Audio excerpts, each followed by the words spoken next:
Table or no table, a mail-order bride at the rim and the home we build.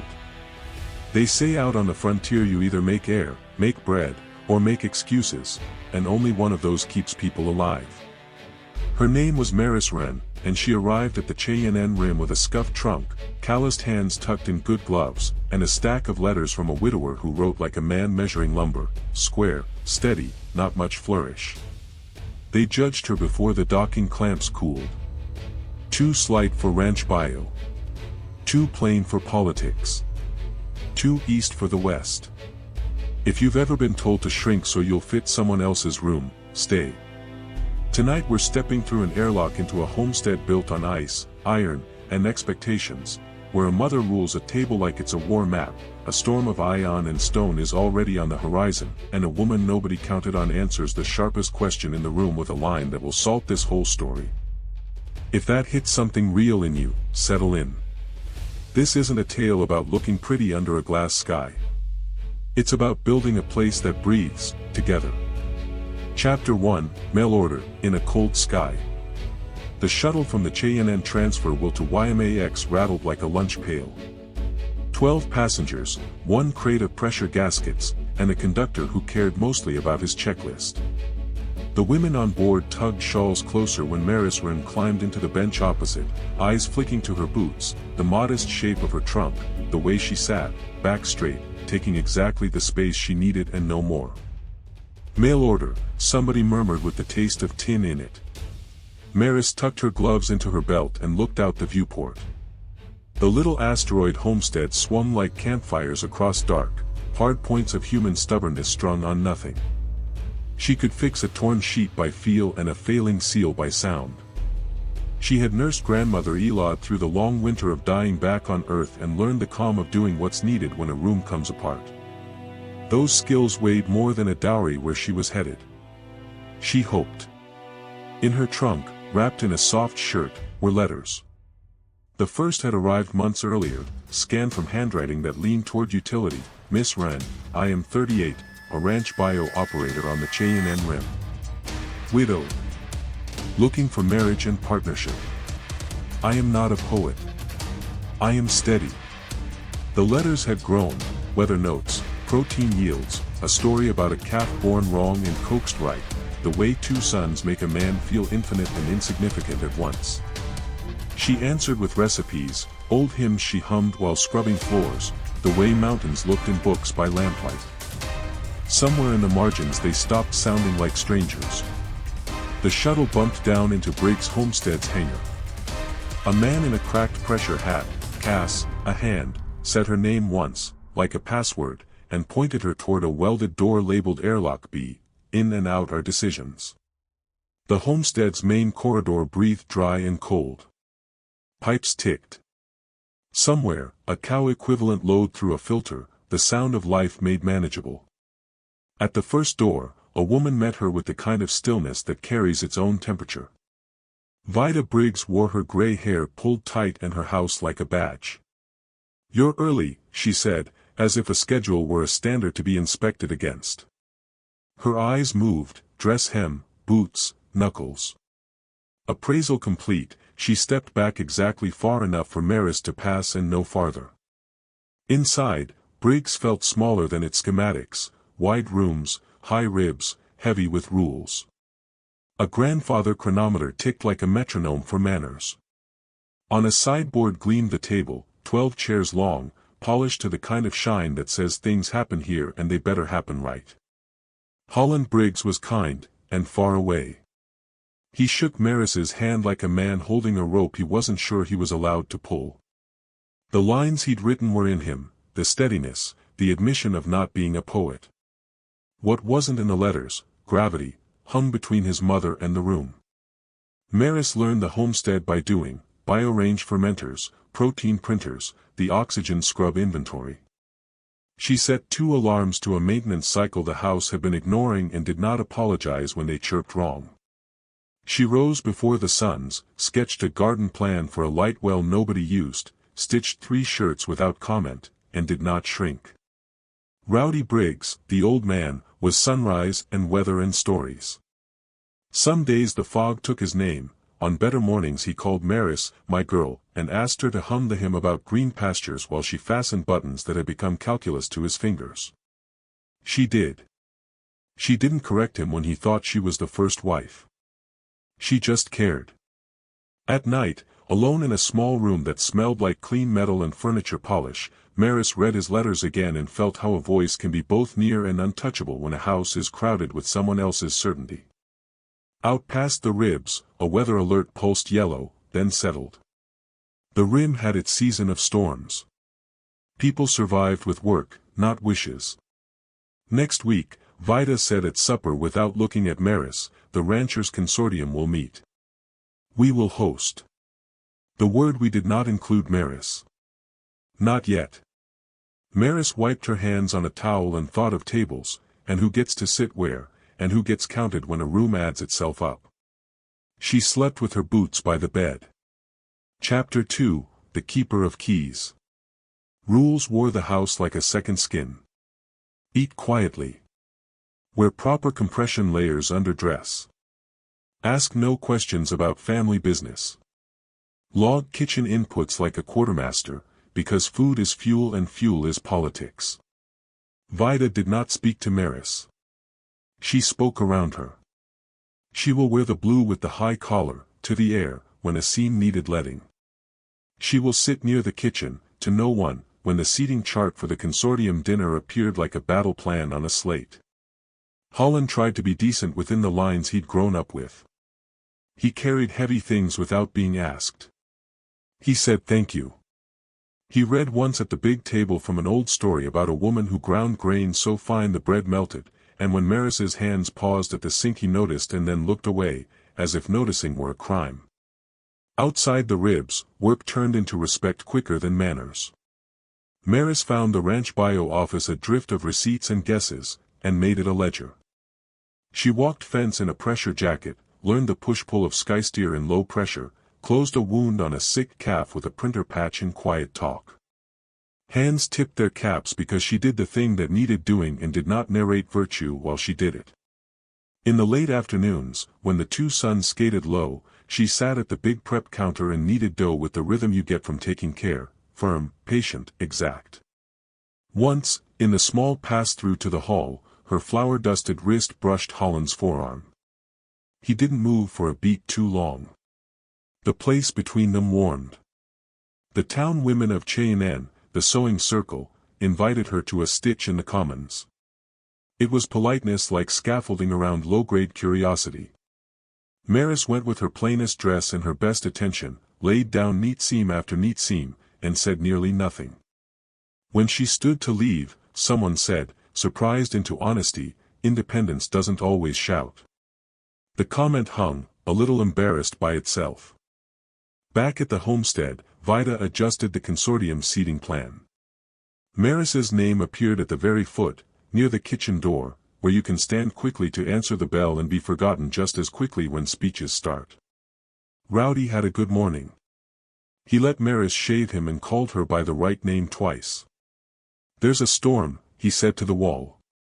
Not yet, she answered, and smoothed his collar with practical tenderness. The night before the dinner, Cass came through the service corridor with news like a cracked pane. The consortium had added the banker to the list.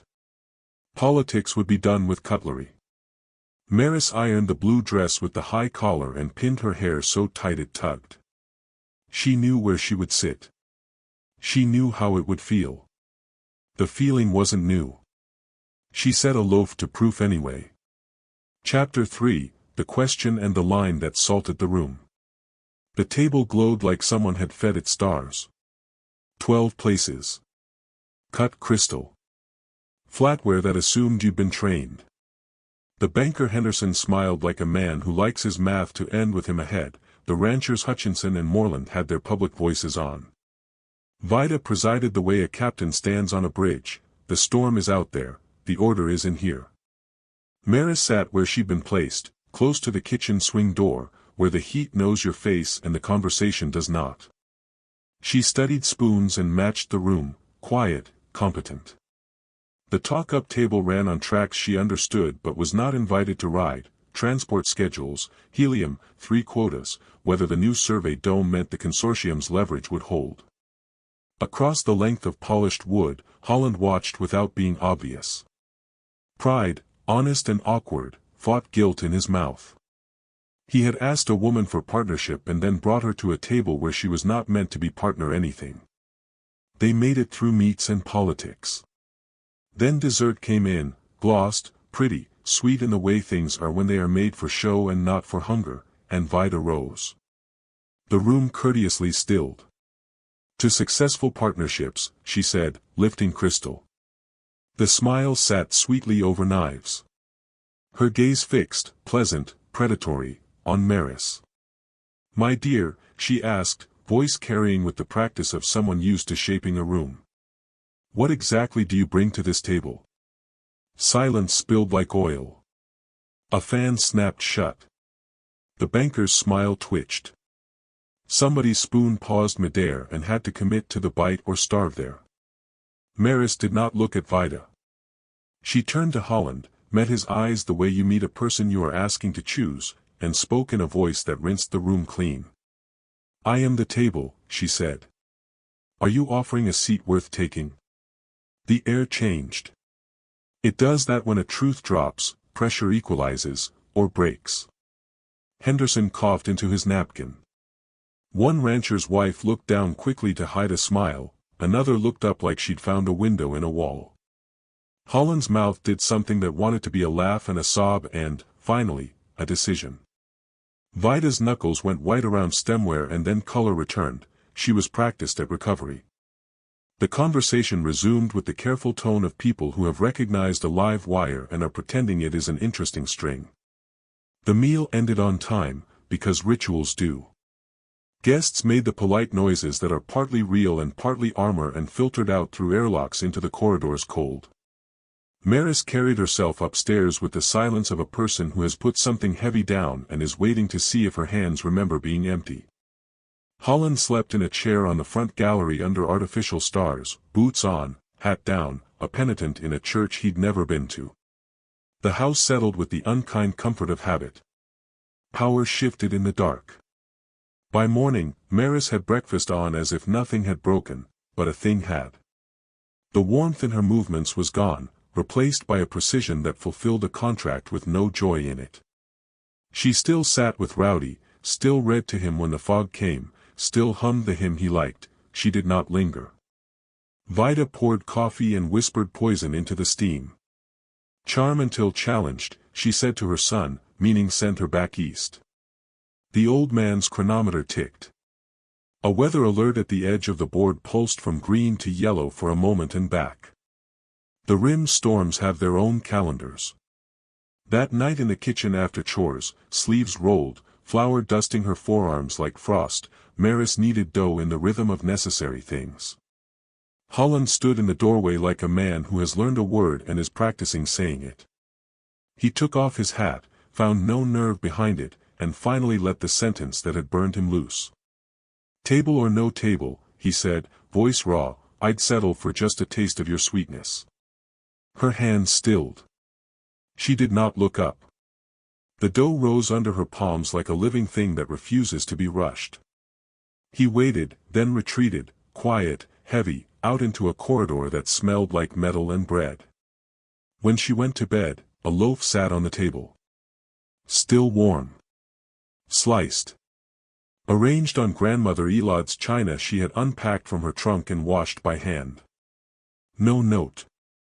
A wedge of grace laid very precisely between two people who had not yet decided how to cross the room. Out past the ribs, the weather alert pulsed yellow and stayed there. Chapter 4, Reckonings and Readiness. Morning wore its cleanest face, the way a house does after a hard truth has walked through it. Word of the line Maris had dropped at the consortium dinner sluiced through Chey-Enn like thaw water. I am the table. Are you offering a seat worth taking? Some repeated it with a laugh shaped like a wince. Some said it soft, tasting the metal in it, as if the sentence had pried something open in their own kitchens. Vida cooked eggs with absolute precision and spoke to Holland as if the room were empty of anyone else. The banker thought it vulgar, she announced, which in her lexicon meant uncontrolled. Hutchinson's wife said our household is experimental. Bread's up, Maris said to the room, placing a warm loaf on the sideboard. The smell landed the way a hand lands on a shoulder, steadying. She didn't meet the commentary. She met the day. Out in the hangar, Cass had 3 skiffs open like clams, guts and wiring neat on trays. Weatherboard bumped to yellow, he said, wiping grease on his sleeve. Ion chatters picking up. Maris nodded and went to the wall where the homestead kept the breath math, O2 scrub rates, canister stocks, fermenter yields. She took out a pencil and started writing as if the numbers were a hymn. If the dome fails, we breathe like this. 3 kitchens capable of emergency flip, hers, the school's, Huck Moreland's plant. Routes, elbows, backups. No heroics, big, because panic breaks lines faster than cracks do. At the civic bulletin, she pinned sign-up slates, runners. Patch crews. Elder check-ins. She wrote Teach 3 under every job title. If a thing matters at the rim, it needs redundancy. Who put you in charge? A man asked with exactly as much challenge as he had courage. Air, Maris said, evenly. Air put me in charge for as long as there's a shortage of it. He blinked, then signed. People like to be told the truth clean. Back at the homestead, Rowdy had one of his better afternoons. He sat by the light well with an old storybook and watched dust turn to stars. Bad weather coming, he told Maris, chin tipped toward nothing. You'll want to set the good pans to catch drips. I will, she said, and kissed the back of his papery hand because kindness is not a resource the rim can afford to ration. Holland found her in the storeroom, sleeves rolled, counting enzyme packs by 2s. He held a coil of braided scrim and looked like a man trying to remember how to stand where he meant to. I'll take runners, he said. Anchor team if they need me. They'll need you, she answered without embroidery. The simple exchange landed like the first plank laid straight on a good foundation. Vida found them there, one with pencil, one with scrim, squared herself, and delivered a verdict in the cool tone of a woman who believes she is the sole custodian of a family's future. End it, she told her son. Send her back east. This defiance will cost us standing. It has already cost us silence. Holland looked at the coil in his hands and then at his mother, and in the pause you could hear the house realize something irreversible was coming. She isn't what I need, he said, calm as bedrock. She's what I chose. And you don't get to question that choice anymore. The chronometer ticked. Vida's face did something that would have been surprise on anyone else. She left without slamming a door, she didn't need to. A climate can slam a door on its own. By evening, the town had started to drill. Maris ran a patch class in the South Corridor, how to hear a leak with your palm, how to mix tangle gel, syrup for stick, enzyme for wake, microfiber for bones, how not to panic when the enzyme bloomed like a thing alive and tried to walk off the patch. Mrs. Whitmore, who had once called Maris pitiable over pickles, held scrim with hands that shook for the first 5 seconds and then stopped. Press into the leak, Maris said, not away from it.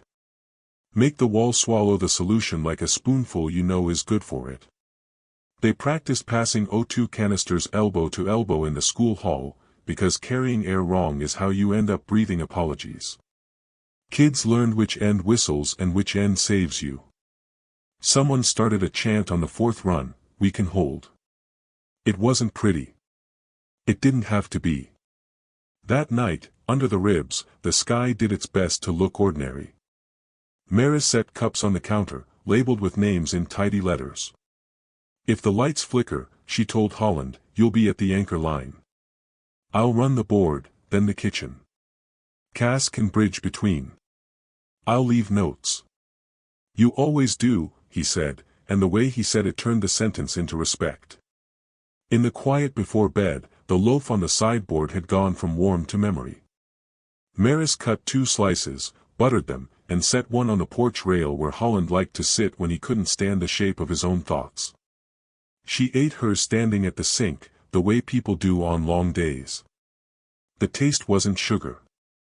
It was work, heat, and the small sweetness of decided things. The weather board flipped to yellow steady and stayed there like a held breath. The rim slept as much as it ever does. Chapter 5, Yellow to Red. The change from advisory to warning sounded like a music cue no one wanted to play, a three-tone chime that cut through conversation without being rude. Cass came through the kitchen at a trot. Magnetic spiking. 48 hours shrank to 36. Maybe less if the stream bends. Maris didn't flinch. She moved. Flip the fermenters to hot, she told Holland. Open the second enzyme pack on a timer, no one touches it unless the clock says go. Vera, because in every town on every rim there is a Vera, here she was a teacher with a list and a jaw you could build policy on, help me post the shift grid. Vida stood in the doorway as if the room had borrowed her air. You will not turn my house into a depot, she said. Ma'am, Maris answered without temperature, your house is already a depot. You just prefer your depots quiet. Holland laughed once, an unlovely sound of relief disguised as humor, and shouldered 2 canisters.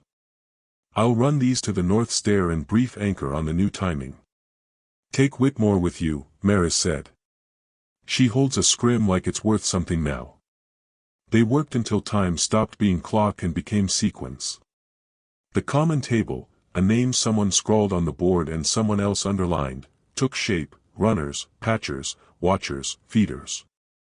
The town adjusted itself around the plan the way a body adjusts to a broken bone set right. There were small emergencies that looked like rehearsals. A compressor coughed and died near the school. Maris sent a crew with the spare valves and talked a panicking teenager through the fix over the public channel. Lefty loosey, righty tight, yes, but listen for the note, she said. You'll hear it settle. Trust your ear. When the line dropped from frantic to humming, the whole corridor cheered like a camp that had got a fire going in sleet. In the late afternoon, Henderson the banker stopped by to deliver worry in an envelope. If the storm interrupts shipments, he began, oily, we may need to renegotiate. We'll renegotiate after no one dies, Holland said, stepping once into his own height. You can leave the envelope or your good wishes. Pick. Henderson chose the door. Men like him always do when a room stops performing the script they brought. Twilight came early, false as a bad promise. The ribs hummed. Dust woke.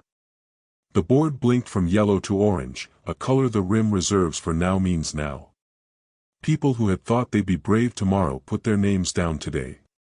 Vida found Maris alone at the big table, laying out routes with the quiet satisfaction of someone who can see motion before it happens. You've made a spectacle of us, she said, and there was less ice in it than there had been yesterday. People will talk. They'll breathe, Maris said. They can do both. Vida put both hands on the polished edge and stared at her reflection, the face of a woman who had kept a thing standing by holding it too hard, and who had just learned that letting go was a kind of strength she didn't yet know the steps to. My son was a boy who obeyed.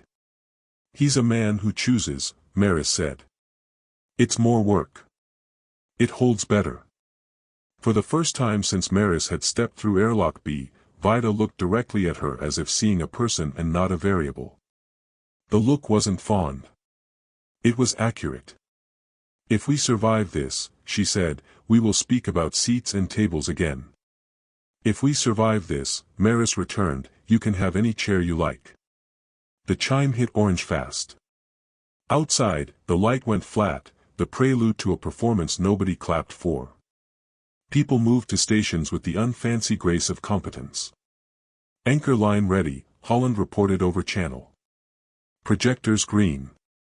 We'll sail between 16 and 19. Kitchen 1 hot, Maris replied. Runners on the clock. Remember, pass canisters like water in a fire, not like gold. Copy, Vera said. School kitchen flipping now. The first flicker rolled through the house like a cat testing a glass. Lights dimmed, then steadied. The dust at the edge of the ribs rose and bared its teeth. Somewhere far off, A dog that had never seen Earth barked at a sound its genes remembered. Here she comes, Cass breathed. The storm's front paw hit the dome and slid, looking for purchase. Mech projectors thrummed, the plasma sail bloomed between struts in blue-green that turned 1,000 angry particles into a kind of rain. The town made the sound towns make when they decide to live, not cheering, not prayer, work. A sharp, thin whistle cut the south corridor. Not loud. The kind that turns the inside of trained ears to ice. Leak, Maris said, already moving. Whitmore stairs. 2 canisters, 1 kit. Meet me there. Copy, came Mrs. Whitmore's voice, fierce and newly useful. Holland's channel crackled. 17 slipping 2 degrees starboard. Anchor holds, he answered, and put his back into the sentence.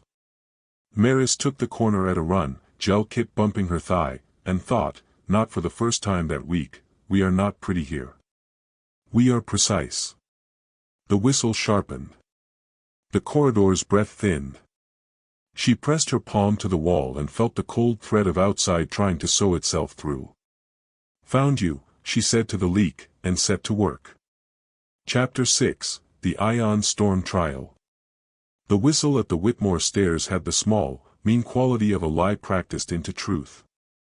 Maris dropped to a knee, palm flat against the seam. The wall's vibration sang back at her, a thin outward pull, hungry. Beacon, she said. Mrs. Whitmore snapped a light against the plating, the dot steadied. Scrim up. You, Maris pointed to a teenage runner whose eyes were wide and focused at the same time, cracked the valve on canister 1 1/8 turn. Talk to the elders through the door. Calm voices make better lungs. He knelt by the hatch where 2 old men waited in fogged visors. Mr. Santiago? Ms. Lee? It's Jules. Your granddaughter says you still owe her that story about the goat that stole the school lunch. You don't get to stiff a grandkid. Come on, breathe with me. The leak whistled higher, a kettle about to boil. Maris slid the blade in, scored the lining a finger's width, and shoved Tangle Gel home in a practiced swirl that went into the pressure, not with it. The enzyme woke angry, blooming hot against cold, then steadied as the microfiber gave it bones. Hold, she told Whitmore. Press like it's medicine a child swears they don't want. Counting slow, Whitmore said, and did, 1, 2, 3. On the channel, Holland's voice was a taut wire. Plasma sail chattering. 17 still wants to walk. Anchor holds. Ride the hum, Cass coached from anchor. Do not chase the flutter. She wants you to dance. Don't. The gel flashed a hopeful green. The whistle dropped half a tone, as relief, not failure. Good, Maris murmured. Now we go again. A second hiss split off to the right like harmony, deeper, older. She found it with the heel of her hand, under a sloppy patch someone had slapped on a season ago and prayed over. Whoever did this kept us breathing through 2 winters, she said, not unkind. We'll return the favor. They worked. Elbow to elbow, breath to breath, keening to humming. When the second patch took, the corridor went quiet in the way you want corridors to be, just the respectable grind of fans and the domestic murmur of a building doing its job. Door, Maris said. They levered the hatch. Mr. Santiago blinked at the light like a vole. Ms. Lee lifted her visor, cheeks wet and furious. Don't you tell my daughter, Ms. Lee warned, or she'll make me move in with her. I'll tell her you were brave and stubborn, Maris said. She knows both. They hustled the elders to the common table station, a folding rig that had become a lifeline, tea, blankets, copy paper forms that grew into a ledger of who needed what where. Vera, the teacher with a jaw that could hold policy, ran the board. 2 canisters to North 3. 1 runner to school stair 2. Rowdy check. She peered at Maris over a lineup of mugs. You good? Good enough, Maris said. How's kitchen 2? Hot, Vera said, grim satisfaction only, no drama. Kids are doing the pass like we practiced. We're a hair light on enzyme. If the stream bends, we'll feel it. It won't bend because I said so, Maris replied, which in rim-speak meant we'll plan for when it does. She scribbled a note, borrow from Huck IOU equals bread x2. She trotted back to the homestead kitchen. The fermenters worked like champions under the lamps, the print oven wore its small, smug glow. She checked times, cracked a second enzyme pack on the mark, and shifted to manual when the grid hiccuped. Hands arrived with purpose. Mrs. Patterson, a quiet kid named Ray who hadn't spoken at school since her father shipped out, a man who never remembered to say please but had a way of lifting heavy that forgave it. The rhythm found itself: scoop, seal, pass, slice, stack, send. On the line, Rowdy sat with a mug he probably didn't need and hummed the Green Pastures hymn. He caught Maris's sleeve as she passed. Bad weather, he nodded toward the general direction of outside. You set the good pans. We did, she said, and squeezed his shoulder. The storm bore down.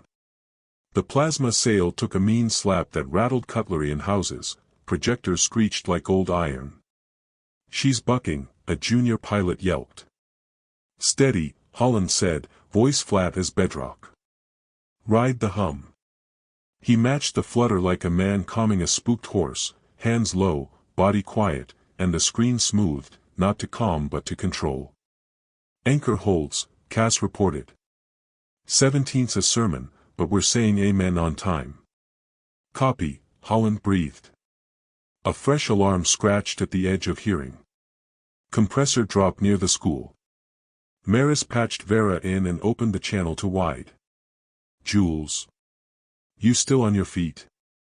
Still here, came the teenager's voice, higher than it wanted to be and steady anyway. Okay, Maris said. Find the compressor. Put your palm on the housing. You'll hear a note like a sigh when you close the valve just right. Lefty loosey, righty tight, but listen. The machine wants to hold. Let it. A beat. 2. Got it, Jules said, awe in it. The line steadied. A cheer went up in the stairwell and then died down because cheering is for later. They rode it out for hours, a century of minutes strung on competence. Maris's hands cramped and uncramped. Holland's shoulders burned and then forgot how to be anything but needed. Vida moved quietly through rooms, setting cups, refilling a pot, straightening a blanket, watching without claiming credit, the first language she'd learned that wasn't command. When the worst of it had spent itself, when orange blinked down toward yellow, when the last hard slap sounded more like a child's last protest than a predator's intent, people let out a breath in a dozen houses and a handful of corridors. The rim makes no parades, just a long careful resuming. Projectors cooling, Holland reported, voice ragged. Anchor line secure. Checking mounts. Kitchen 1 downshifting to warm, Maris said. We'll start the recovery grid in 10. In the atrium, someone had dragged a table under a light and set a pot of soup too salty and too perfect. Mrs. Whitmore leaned on her elbows, sweat dried to salt at her hairline, and laughed once like it surprised her. You were right, she told Maris when their eyes met. About pressing into the leak. Maris smiled, small and real. That's the trick to most things.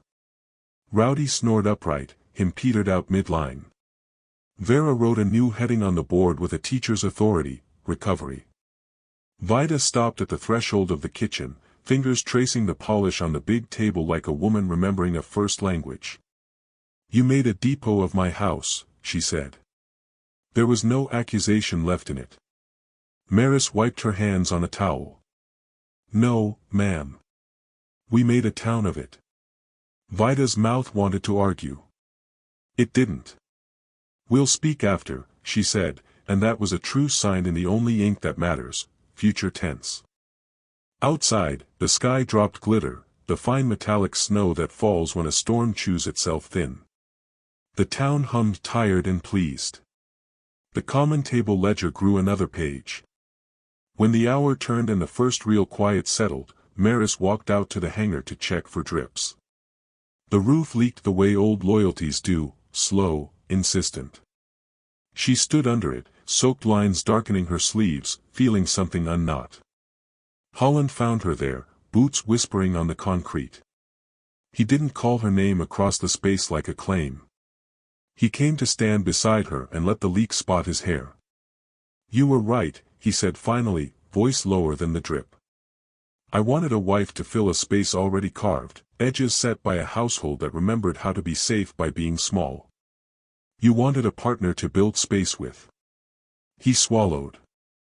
"I can tell the difference now." She didn't speak for a dozen heartbeats. Water ticked. Somewhere a tool settled into a cooler shape. "I didn't come to be rescued," she said at last. "I came to be respected. To be whole in a room we make, not parceled into pieces that fit rooms made by other people a long time ago." He shifted half a step closer, enough that she could feel heat through damp. "Then let's make the room. Not because duty says, because we choose to." The quiet that followed wasn't the hard silence of anger or the thin one of manners. It was the fat, warm silence of wood swelling into a joint it was meant for. "Okay," she said. "Let's build." They pulled a sheet of scarred ship steel off a rack and sketched a rectangle with chalk. They argued about length and won by laughing. He cut. She sanded. They both banged their thumbs and swore with equal fluency. The table took its first shape. From the kitchen window, under a light that still trembled from the storm, Vida watched two figures in a leaking hangar make something that would outlast the weather. Her expression was unreadable, and then, just for a heartbeat, resigned, and then, buried deep enough to deny if asked, respectful. They worked until their arms sang and the chalk line disappeared into edges that fit under palms. When they stopped, the table was rough, honest, a thing built by hands that had learned each other in crisis. Maris set her palm flat on the steel. It was still warm from cutting. "Tomorrow," she said, soft. "We bring it inside." Holland leaned against the frame and grinned the grin of a man whose back hurts in the right way. "Tomorrow." Outside, the last glitter fell. Inside, the house reset itself around a new plan. Chapter 8, Ship Steel Table and the Second Vow. Morning wore the homestead easy, like a shirt broken in the right places. The storm had shaved the sky to clean metal, glitter still drifted in quiet sheets, the way fine snow does when the weather has already said its piece. They carried the table in at first light, two people and a promise between them. Ship steel, sanded to a dull shine, bolt heads proud like honest freckles, edges warmed by hands until they learned the curve of the room. "Here," Maris said, tipping one corner toward the east window. "Let it catch the day first." They set it by the pane where morning always arrives before the rest of the house knows it's awake. The print oven clicked, the fermenters purred low. A piece of chalk lay beside the ledger of air and bread and names. Holland ran his palm along the surface, testing not for pretty, but for hold. It held. From the hall, a hush, and then Vida appeared with something wrapped in cloth. Not a speech. Not a ruling. She laid the bundle on the new table and folded the cloth back to reveal a knife older than the homestead, a simple thing with a blade that had cut harvests and birthdays and grief.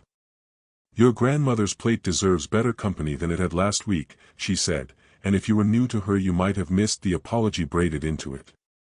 Use this." Maris did not make the moment bigger than it needed to be. "Thank you," she said. The words fit. People came like weather that means well, Vera with a stack of cups and a checklist already revised for recovery, Cass in a clean shirt because a man knows when a room deserves it, Mrs. Whitmore carrying 3 loaves and a look that said tell me where. Rowdy shuffled in with a blanket around his shoulders and declared the table, stout enough for elbows, which is frontier for worthy. Someone, probably Vera, taped a hand-lettered sign to the wall above the ledger, the common table. Under it, in neat script, 2 columns grew as if they had been waiting for a place to stand.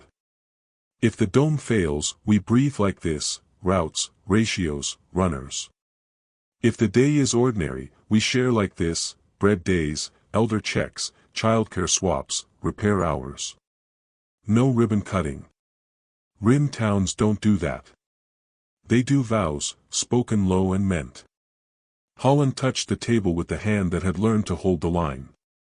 He looked at Maris, not at the room. I vowed already to bring my back and my stillness, he said. Today I vow out loud what the storm taught me, to choose you daily, to keep this seat worth taking, for you, and for anyone who needs a place to breathe and eat and be seen. I vow to build systems that don't depend on me being a hero, only on me being here. Maris set the old knife beside the loaf she'd proofed in the quiet before dawn. I vowed to be present, she said.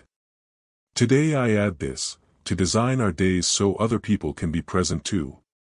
To keep air, bread, and grace moving without ceremony. To fight leaks, metal ones and human ones, by pressing into the problem, not away from it. To keep doors open and chairs honest. To make this table carry work and joy in the same weight. They didn't kiss like in a stage play. They breathed, and the room breathed with them. Soup's ready, Vera announced, rescuing the moment the way a good teacher rescues a lesson from getting ideas about itself. Cups moved. Ladles worked. The first piece of bread fell under the old knife with a sound like soft thunder. Rowdy hummed the green pastures hymn in a voice that remembered all the words even when he didn't. People ate leaning, talking through tired. Henderson shuffled in late, hat in hand, shape of a man who had practiced a speech and lost it somewhere between the airlock and the smell of soup. He put an envelope on the corner of the table. No renegotiations today, he managed. Today we owe each other another kind of interest. Sit, Vida said, with the authority of someone who had finally decided to use it for hospitality. Eat. Then sign up for pan duty. He sat. Maris showed a little girl, Ray, the quiet one, how to slice on the bias so the piece looks generous and doesn't go stale too fast. Like this, she said, and the girl mirrored the angle with fierce concentration and then looked up to see if she had pleased someone she respected. She had. Holland pinned a fresh chart beside the others, written in the clean letters he used when he wanted no one to misunderstand: when the screen chatters, hold the line. The junior pilots laughed and then didn't, because they knew exactly how thin the margin can feel. Vida stood back from the hubbub the way a person does when they are teaching their hands a new habit. She watched her son laugh and not be ashamed of it. She watched a woman she had tried to measure by a room's old math measure a town by a new one. She reached out, awkward, precise, and straightened a stack of cups. It was a small act, and it was the right size. After the noon rush, the house tilted toward quiet.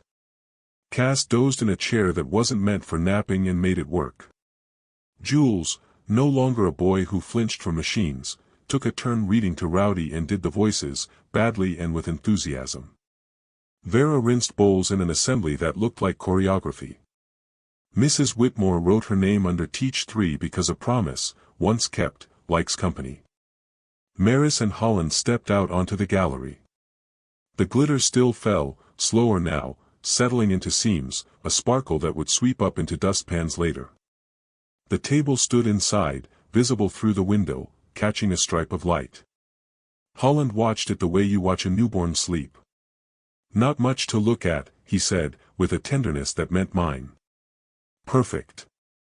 Perfect, Maris agreed. They went back in because food doesn't portion itself and someone had just come in with a bruise they were pretending was a joke. Work does not diminish vows, it gives them somewhere to live.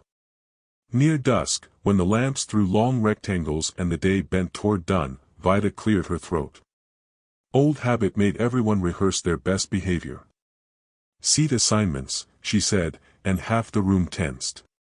At this table, she continued, looking not at the steel, but at the people leaning on it, we sit where the work needs us. It was not poetry. It was better. They ate again, simple, second helping food, and laughed the laugh you get when you've earned it. When the last cup was drying on a towel and the last form was filed where it could be found, Maris laid one more slice on Grandmother Elod's plate and put it in the middle of the table. "For whoever walks in next," she said.